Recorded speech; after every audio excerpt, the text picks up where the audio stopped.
മഹാമുനീശ്വരൻ പരശുരാമൻ. നാരായണ നാരായണ, സാക്ഷാൽ ഭഗവാൻ ശ്രീഹരിവിഷ്ണുവിന്റെ അവതാരം, ക്ഷത്രിയ വംശത്തിന്റെ വിധ്വംസകൻ മഹാമുനീശ്വരൻ പരശുരാമൻ. പക്ഷേ ഈ സമയം ഇത്ര ധൃതിയിൽ എവിടേക്ക് പോകുന്നു?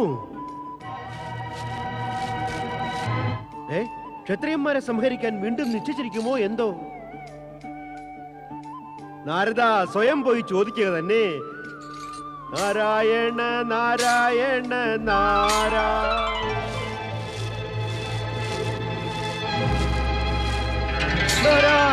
നാരായണ. മഹാമുനീശ്വര മഹാമുനീശ്വര, നാരദന്റെ പ്രണാമം സ്വീകരിച്ചാലും. നാരദ, നീ ഇവിടെ ഈ വനപ്രദേശത്ത്? മഹാമുനീശ്വര, അങ്ങേ ദർശിക്കാൻ മോഹമുണ്ടായിരുന്നു, അത് സാധിച്ചു. പക്ഷെ അങ്ങ് ഈ സമയം ഇത്രയും ധൃതിയിൽ എവിടെ പോകുന്നു? നാരദ, എനിക്ക് ചോദ്യം ചോദിക്കാൻ ഇഷ്ടമാണ്, ചോദിക്കപ്പെടുവാനല്ല. അല്ലെങ്കിലും നീ എന്നെക്കാൾ മഹാനും പൂജനീയനുമല്ല.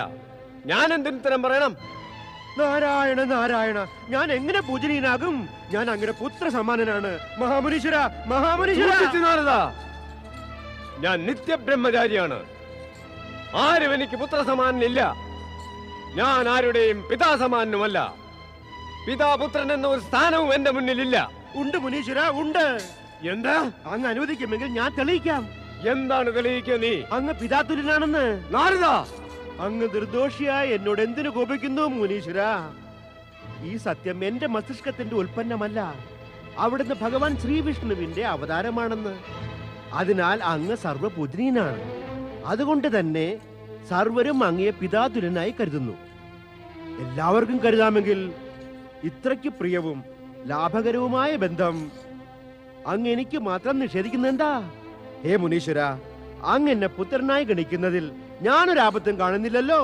നാരദ, നീ വിചിത്രമായ രീതിയിൽ ദേവാസുരന്മാരോട് കാണിക്കുന്ന ലീലയുണ്ടല്ലോ, ഞാനും അതിന് പാത്രമാകുമെന്നാണോ നീ വിചാരിക്കുന്നത്? വീണ്ടും വീണ്ടും കുപിതനായി അങ്ങേ പുത്രന്റെ മനസ്സിനെ പീഡിപ്പിക്കുകയും ദുഃഖിപ്പിക്കുകയും അരുത് മുനിവര. എന്റെ കോപം നീ ഇതുവരെ കണ്ടിട്ടില്ല നാരദ. കാണണമെന്നില്ല പ്രഭു, കൃപ തോന്നി അതിന് ശ്രമിക്കുകയും അരുത്. എങ്കിൽ പരിണാമം ഓർത്തുകൊണ്ട് നിന്റെ വാണിയെ നിയന്ത്രിക്ക്. ഹാ പ്രഭു, ഹാ.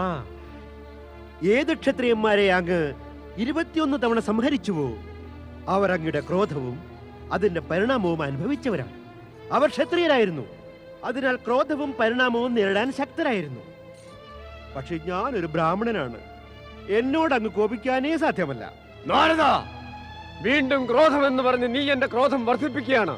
അത്ഭുതം മഹാമുനീശ്വര, അത്ഭുതം. ക്രോധം എന്ന വാക്ക് കേട്ട് അങ്ങ് കോപം വരുന്നെങ്കിൽ ശാന്തം എന്ന് പറയുന്നത് കേട്ടല്ലെങ്കിൽ ശാന്തനുമാകേണ്ടതല്ലേ? നാരദ,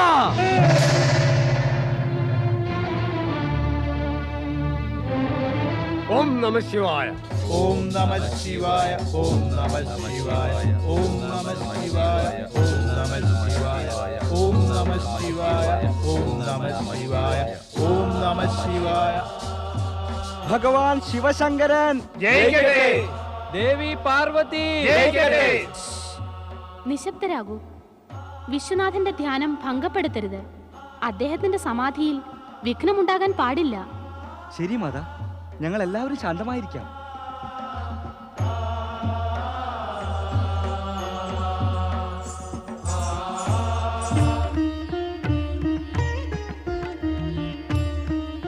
ഗണേശ, നീ ഇവിടെ തന്നെ നിൽക്കണം.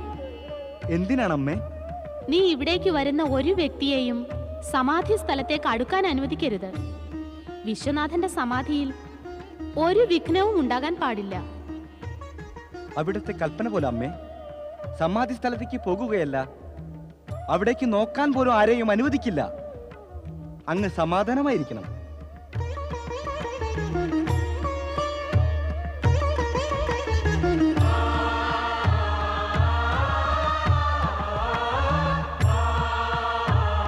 ജയ ശിവശങ്കര, ജയ വിശ്വനാഥ, ഹര ഹര മഹാദേവ. ജയ ശിവശങ്കര, ജയ വിശ്വനാഥ.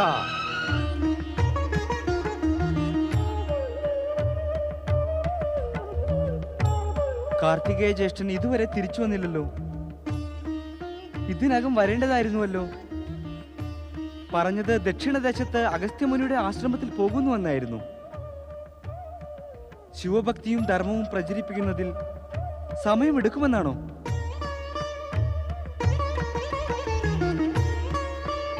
ജയ ശിവശങ്കര, ജയ ജയ വിശ്വനാഥ, ഹര ഹര മഹാദേവ. സഹോദര സ്നേഹമുണ്ടെങ്കിൽ മനസ്സിനും സന്തോഷം തന്നെയാണ്. സഹോദരർ സുഹൃത്തുക്കളുമാകുമ്പോൾ അത്യധികം സന്തോഷം തോന്നും. ഞങ്ങളിൽ 2 ഭാവവുമുണ്ട്. ഞാൻ ജ്യേഷ്ഠനെ കുറിച്ച് ചിന്തിക്കുകയാണ്, ജ്യേഷ്ഠൻ എന്നെ കുറിച്ച്. ജയ ശിവശങ്കര, ഹര ഹര മഹാദേവ. നിൽക്കാൻ!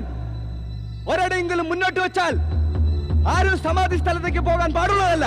ഹേ വിചിത്ര പ്രാണി, ഞാൻ എന്റെ ഗുരുവിന്റെ അടുത്ത് പോകുന്നത് തടയുവാൻ നീ ആരാണ്? മുനിവര, അങ്ങിപ്പോൾ നിൽക്കുന്നത് അങ്ങയുടെയല്ല, എന്റെ സ്ഥലത്താണ്. അതിനാൽ അങ്ങ് ചോദിക്കുവാനല്ല, ഉത്തരം നൽകേണ്ട സ്ഥിതിയിലാണ്. ചോദ്യം ഞാൻ ചോദിക്കും. പറയണം, താങ്കൾ ആരാണ്? എന്ത് ആവശ്യത്തിനാണ് ഇവിടെ വന്നിരിക്കുന്നത്? വിചിത്ര ദുഷ്ട, അറിയില്ലേ ഞാൻ ആരെന്ന്? സ്വയം അഹങ്കാരി ആയിട്ട് കൂടി താൻ യോഗ്യനാണെന്ന് വിശ്വസിക്കുന്ന താങ്കളെ പോലുള്ള അഹങ്കാരികളെ അറിയുന്നത് ആവശ്യമാണെന്ന് തോന്നുന്നില്ല. പക്ഷേ താങ്കൾ എന്നെ അറിയേണ്ടത് ആവശ്യമാണ്. ഞാൻ ശിവപാർവതിമാരുടെ പ്രിയപുത്രൻ ഗണേശനാണ്. മാതാവിന്റെ ആജ്ഞയനുസരിച്ച് ഇവിടെ നിൽക്കുകയാണ്. ആരും സമാധി സ്ഥലത്തേക്ക് പോകുവാൻ ഞാൻ അനുവദിക്കുകയില്ല. അസംഭവ്യം! നീ നരനുമല്ല, മൃഗവുമല്ല. ഈ അസാമാന്യ ജീവി ശിവപാർവതി പുത്രനാക സാധ്യമല്ല. സ്വന്തം സ്വരവും നേത്രങ്ങളും ചെറുതാക്കണം മഹാജ്ഞാനി. എന്റെ പിതാവിന്റെ സമാധിക്ക് ഭംഗം വരുത്തിയാൽ അനർത്ഥമായി ഭവിക്കും. സ്വന്തം നേത്രങ്ങളിൽ നിന്ന് ക്രോധത്തിന്റെ ആവരണം നീക്കി എന്നെ നോക്കിയാലും ഞാൻ നരനാണ്, ഒപ്പം മൃഗസ്വഭാവമില്ലാത്ത മൃഗവും. ഹേ വിഡ്ഢി, അധികം സംസാരിക്കാതെ മാറന്റെ മാർഗത്തിൽ നിന്ന്. മാതാവ് പറഞ്ഞിരിക്കുന്നു ഉറച്ചു നിൽക്കാൻ, താങ്കൾ പറയുന്നു മാറി നിൽക്കാൻ. ഈ ഉറച്ചു നിൽക്കലും മാറി നിൽക്കലും രണ്ടും ഒരേ സമയം സാധ്യവുമല്ല. അതിന്റെ ആവശ്യം എന്താണ്? എനിക്ക് ജന്മം നൽകിയ മാതാവാണ് ആജ്ഞ നൽകിയിരിക്കുന്നത്. അവർ പറഞ്ഞതുപോലെ ഉറച്ചു നിൽക്കുക ആവശ്യവുമാണ്. ഞാൻ പരശുരാമനാണെന്ന് അറിയാമെങ്കിൽ, ഞാൻ 21 തവണ ക്ഷത്രിയ നിഗ്രഹം ചെയ്തവനാണെന്ന് അറിയാമെങ്കിൽ നീ ഒരിക്കലും തന്നെ അഹംഭാവം കാണിക്കില്ലായിരുന്നു. ഞാൻ ജന്മമെടുത്തു കഴിഞ്ഞിരുന്നില്ല. അതുകൊണ്ടാണ് അങ്ങക്ക് ഭൂമിയെ 21 തവണ ക്ഷത്രിയ വിഹീനമാക്കാൻ സാധിച്ചിരിക്കുക. ഇപ്പൊ ചെയ്ത് കാണിക്കാം ഒരു തവണ. ദുഷ്ട, നിന്റെ കാലം നിന്റെ മുന്നിൽ ഇതാ എത്തിക്കഴിഞ്ഞു. പിടിച്ചോ! ജയമാതാവേ!